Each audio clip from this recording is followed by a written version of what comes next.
The mentors, the idols, the icons that they purport to the youth via the Matrix are degenerate. Because they want a degenerate class of semi-miserable, sad people. Yeah. You're never going to be truly happy in your mind if you go against the teachings of God. I don't care how much money you make. If you're a bad person, you're not going to feel happy. I don't care how much money you make. If you snake people or lie to people or do bad to people, you're never going to feel happy true deep in your heart. True in your heart, we're intrinsically designed to do right and do good. And that's something that God gave us. And when you have that, you understand that that's more important than anything else. So these people who are up here promoting degeneracy, saying, take Percocets and bang girls and drink vodka and you're gonna be, gonna be great.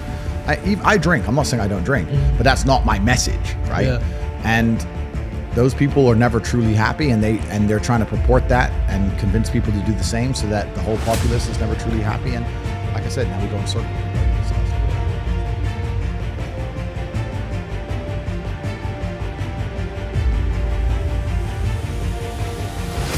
My father had a saying, which is now my saying, as I'm the oldest Tate.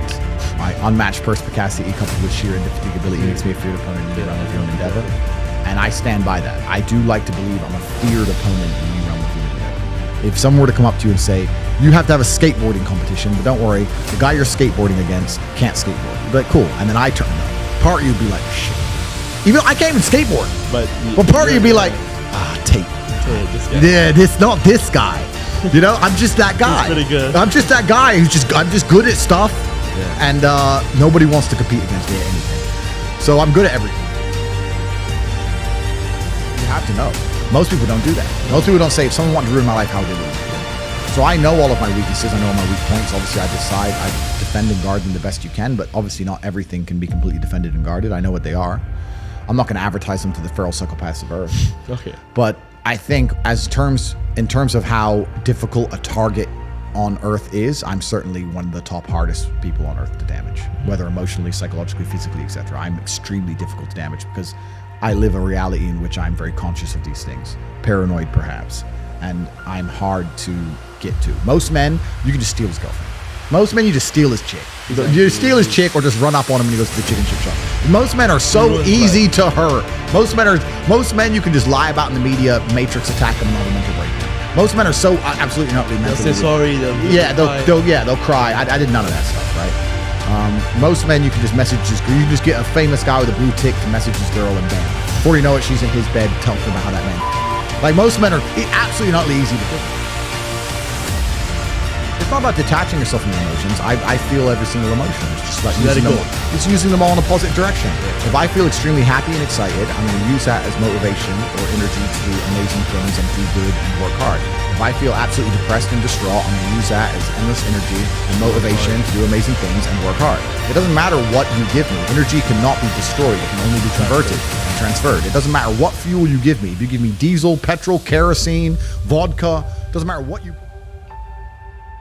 all I know how to do. Yeah. That's all I know how to do. It doesn't matter what fuel you put in my engine. My engine only knows how to do one thing, and that is succeed. That's all I know how to do. Yeah. So it doesn't matter what you feed me with. I'm going to be massively successful regardless. Yeah. Doesn't change. Yeah.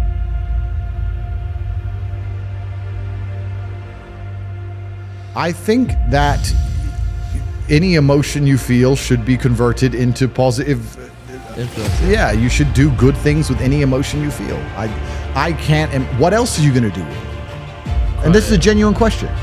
What else? If let's say your wife breaks your heart, if you're not going to work, you can't sleep anymore. You're upset. She's running around with a new dude. You see her Instagram story. She got some new guy. You're furious and you're angry and you're jealous and you're bitter. You have all of this inside of you. But you're not going to go to the gym and work hard and become so fantastically in shape and so rich and so powerful that no girl ever leaves you again. You're not going to do that.